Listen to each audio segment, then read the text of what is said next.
Hello dear achievers, I'm excited to be with someone awesome. He's Barrie Osborne, the producer of The Lord of the Rings, Matrix and The Great Gatsby. Hello Barrie. Hi David. How are you? Very, very good, thank you. Thank you for having me. Who are you and what are you doing?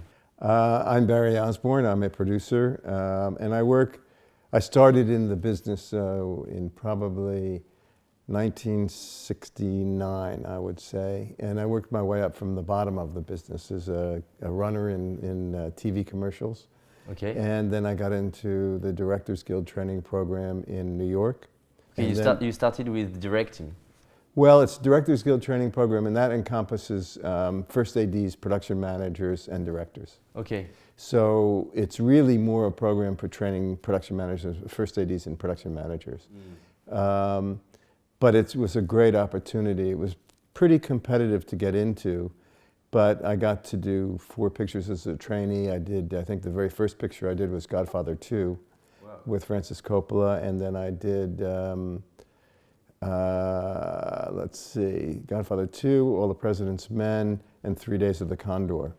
They were all pretty amazing films to start the business with.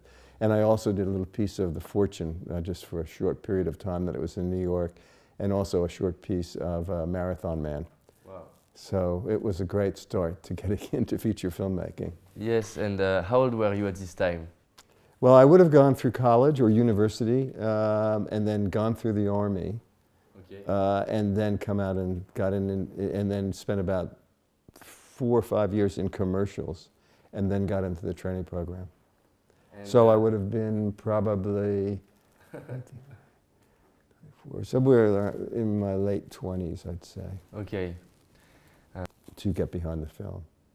Okay, and there are many roles in a movie. Yes. Why did you decide to become a producer rather than a director, for example? That's a good question. And by the way, the roles for the producer go on beyond just raising the money or finding the story. Yes. It's also helping in the casting area, and then helping to manage and figuring out how best to execute the director's vision of the film, so that 1, he accomplishes what he sets out to accomplish, and 2, so that it's on schedule and budget, and 3, that it's good, that it looks really good, so that you try to form a collaborative team with a great crew and a great cast. Yeah. And then you have to market the movie as well, and you should have a voice in the marketing with the studio or the distributors, so that you make sure the values you think you've captured on the film are exploited or in the promotion of the film and presented in the film that you're showing.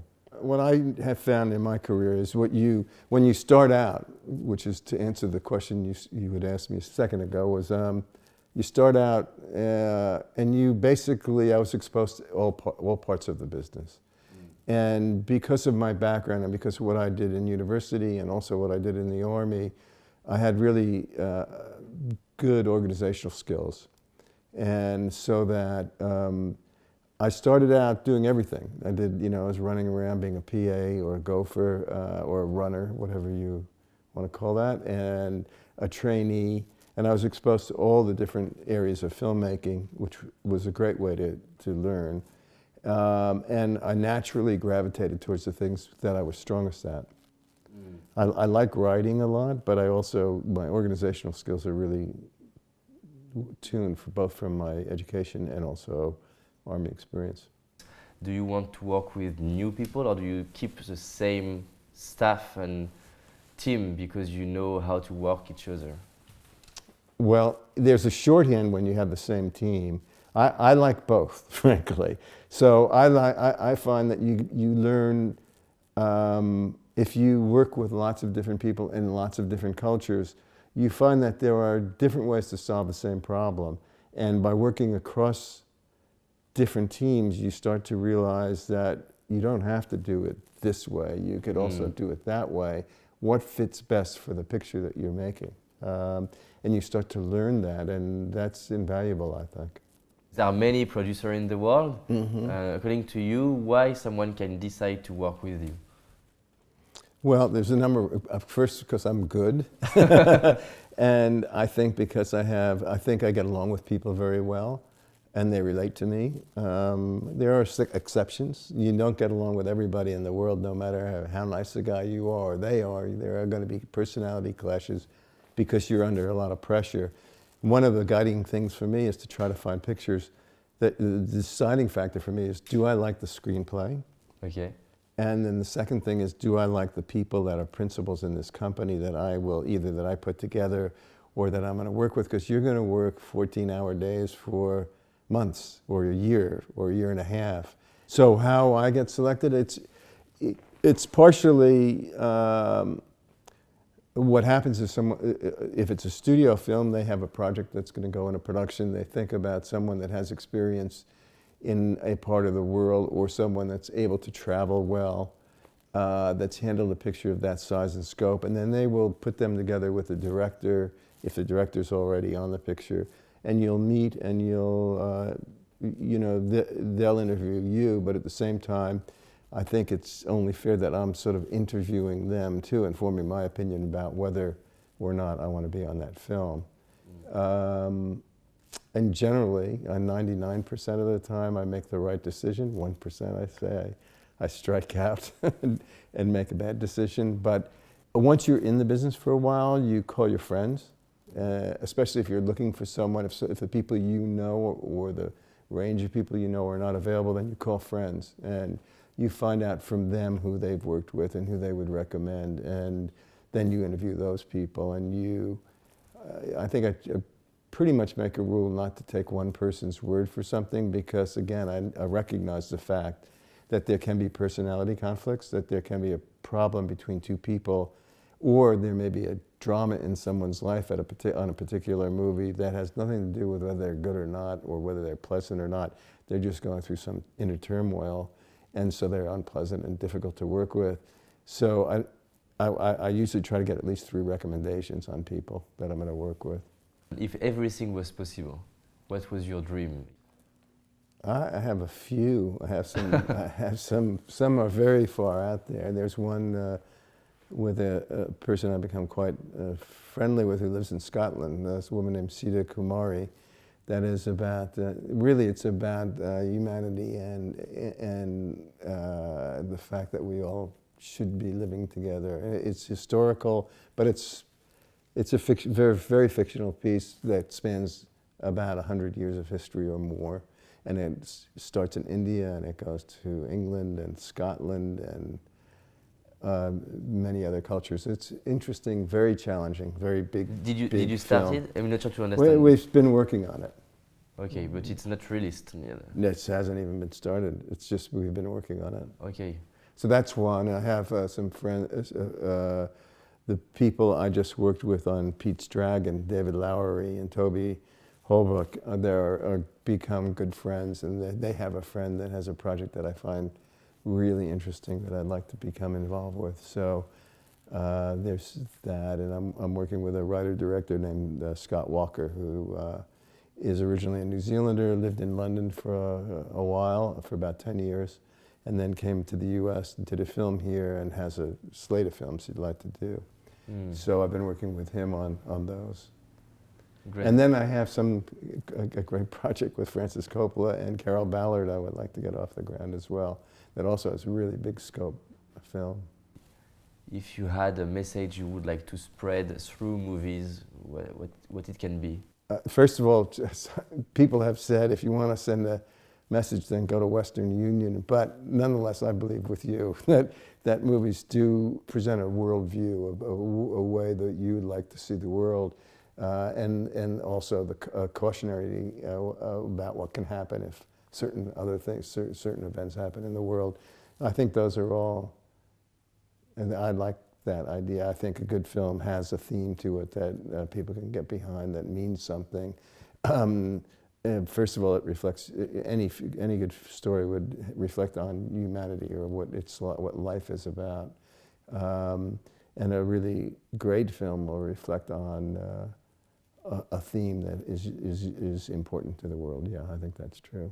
And right now, it's the same thing you try to do with your video. I think that's a really important message, that we're all all cultures are really all part of humanity, and we are all humans, and we all share many things. We have some differences, and the differences are things to celebrate, not condemn. This is my basic belief. Yes, and I agree also in this belief. Do you work sometimes for projects who are not, they don't have the same money that big movies, but because maybe you love what they want to do, do you do that sometimes? Sometimes, yeah. And what is your criteria to just say, okay, I'm not paid that I can deserve, but let's do it? What are your criteria? Well, sometimes it's the nature of the material. First of all, again, it's always any project I do, I want to really love the script, love the material that we're. So you read the story. Yeah, or at least know a good sense of what the story is going to be about, and then it's about and then if it's of such a budget that they can't really afford to pay my normal fee, then I make that decision at that point in time. And if it's balanced, if it goes across the board and everybody's doing the same thing on the picture, then it would seem only fair that I would do so as well. According to you, what do we need to develop to become successful in our life? Well, first of all, I think if you, almost in anything, you have to be passionate about what you do. So you should get into something that you really enjoy doing so that your passion can come through. And that's whether you're a cameraman or a production designer, a costume designer, a key grip, or if you want to be a grip or a gaffer. Those people do really big jobs on a film and really important, and they have really creative contributions to make on a film. So I value all of them.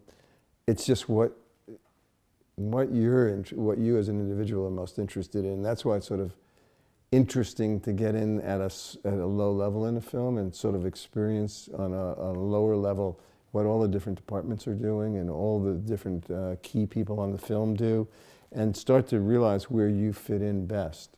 And my analogy or metaphor is sort of like evolution. At first there was one-cell amoebas, and then they expanded and they adapted, and some went on the land and some went into the sea, and some developed fins. And that sort of is the way I see us as humans. You develop certain skills. In my case, it was from education and from being in the Army. I developed certain skills, and when I became exposed to the film business, I saw that, although I really love writing, I saw that my real skills were in organization. So I just started to get, it just sort of, it just evolved that way.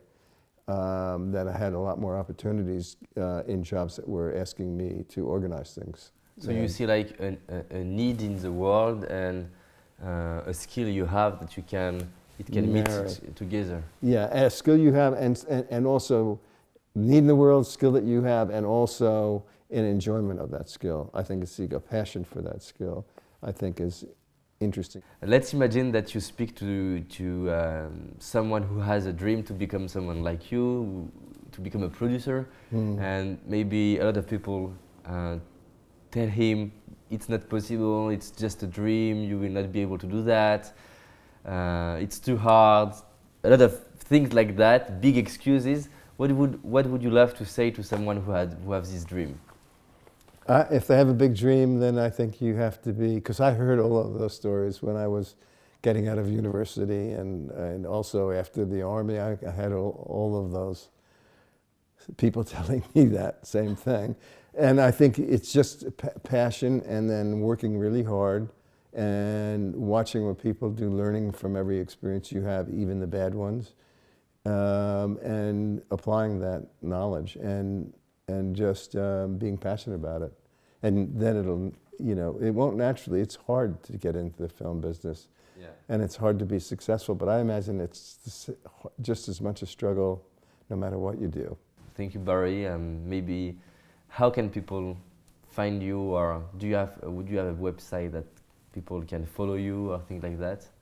I'm on a couple of the social medias, but I don't hardly ever, I must say I get so involved in what I do on a day-to-day basis. I'm very poor correspondent, I must say.